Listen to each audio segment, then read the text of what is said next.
Welcome to another collaboration between the town of Hammonton and the Devil's Advocate. I'm Alfonso Gonzalez, and today I'll be interviewing Joe Berenato, who is known for his work with the cemetery and does work as a journalist. Why do you think Hammonton has so many haunting stories about strange things that happen? Well, like I said, I had moved out, and then I moved back to the town of Hammonton. And think about it. Once people are here, they don't really like to leave. And I don't think that really changes much at all. Why are we so haunted? Because people don't like to leave Hammonton. There are several places around town that have spooky stories connected to them. Let's talk about the shops on Bellevue first. In the 20th century, it was Mark Press's department store. And for the longest time, it was known as Our Expressions Florist, and it was owned by Millicent Sophia. And when Millicent was there, she had several encounters in the basement with who they believed was the ghost of Mrs. Press. It wasn't only Millicent, it was her father also, Mr. DeMarco. One time he was in the basement and he was on a ladder changing a light bulb. Something started shaking the ladder. And a few times Millicent would be working down there late at night. Lights would turn off and on. You'd see something run around the corner, but there was nothing there. You'd hear voices, and she would say, "Leave me alone, I'm working," and they'd go away. As I understand, her father, after that ladder incident, never went into the basement again.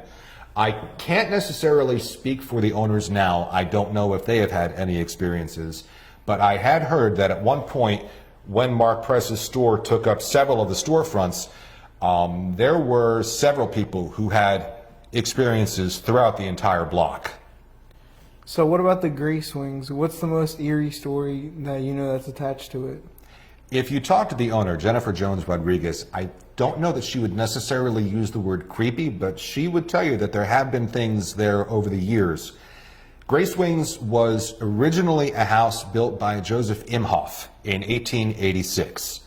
And in the 80s and 90s, it was the cornucopian owned by Grace Patera, which is where Grace Wings gets its name. Grace Patera, Grace Wings.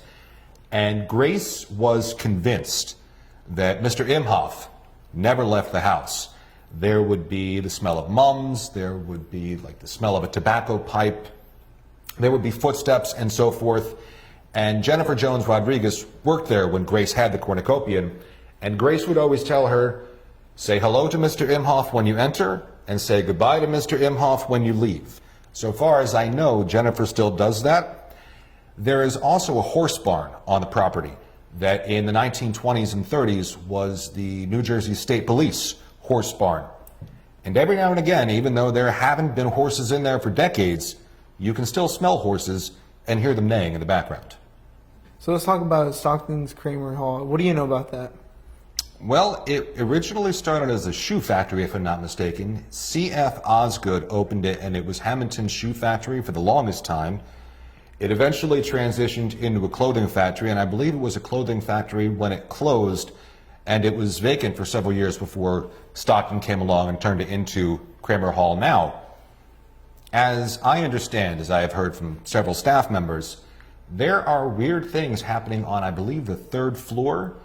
Staff members have seen it, visitors have seen it. The story that I heard was that there was a tour, and there was a young child on the tour, and they went all through, and when they came down, they happened to mention to the guy at the front desk that the child up on the third floor was very friendly. And the guy was like, there's nobody up on the third floor. And what they described was like what you would expect someone working in a factory in the 1910s or 1920s to wear, that style of garment. And they're like, there's nobody here that dresses like that.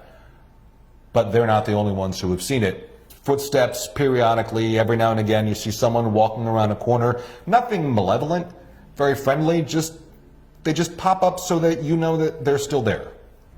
So what about Oak Grove Cemetery? You've been a caretaker there for a while. Are there any stories tied to there? Well, short answer is yes. Longer answer, when I work there at night sometimes, because sometimes I have office work I have to catch up on, there are scratches, there's knocking on the door. When I open it, there's nobody there. The solar lights that people put down on graves, especially in the older sections, They turn on and they turn off in sequence like someone is walking or running past them. I have heard giggling in the older sections, and in one of our oldest sections back along a tree line, in 1939, a body was discovered there. It was a gunshot victim with a wound in the center of his forehead. It was ruled self-inflicted, but I mean, you've watched movies, same as I don't know too many self-inflicted wounds that are done directly in the center of the forehead, but that's what the coroner ruled it. The individual was never identified and was buried in a different cemetery in a pauper's grave by a unanimous act of town council a week later. Now, I'm sure you've been places, maybe you go in the woods at night or something, and it just feels a little off, and you're like, you know what? I'm going home. I don't go in that section at night because, like, I'll go there during the day when the sun is up, birds are chirping, absolutely, but at night, it feels off. So I don't go there. It just, no thank you. No thank you.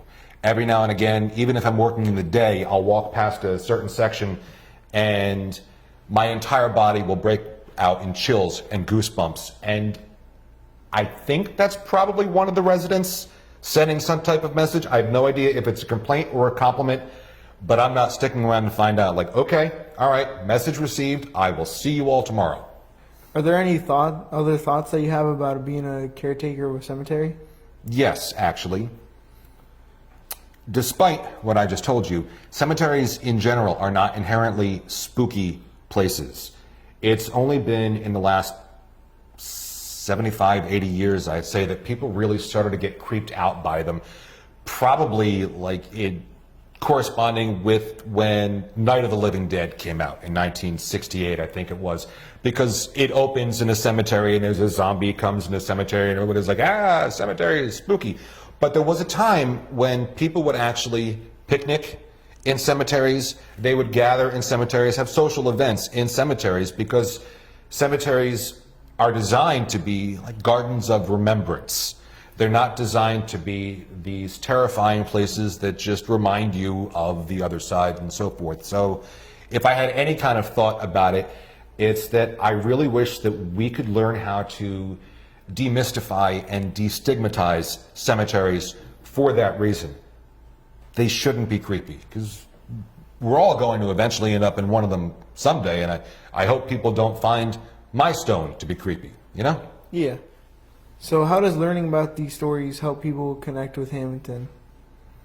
Well, I think it's important because the more you do research into Hammonton history and its residents, and whether you're reading old newspapers or you're listening to tales from family members, the one thing I have learned is that the only thing that has changed in 165 years is the technology. The people are the same, the stories are the same, the love is the same, the anger is the same, the sadness, the scandals, it's all the same. Many of the last names are the same as well. The only thing that has changed is the technology. We are still the same, and by learning that, we are able to not only humanize our ancestors and learn that they went through the same things that we did, but maybe we can also learn a little bit about ourselves because, well, okay, they went through the same thing and they survived. I can go through it and I can survive. One of my favorite quotes from Doctor Who is, "We're all stories in the end. Just make it a good one." That's all we end up being. You walk through a cemetery, you read history books, and they're all stories. And I hope that one day somebody remembers mine, and so it's only fair that I try and learn as many other stories as I can. And that's what I think is important about learning the history of the town and the history of its people, because it really does help us learn everything important about ourselves. Thank you again, Mr. Berenato, for uncovering these stories. And whether you believe in ghosts or not, these tales help keep our town's past alive. For the Devil's Advocate, I'm Alfonso Gonzalez, signing off.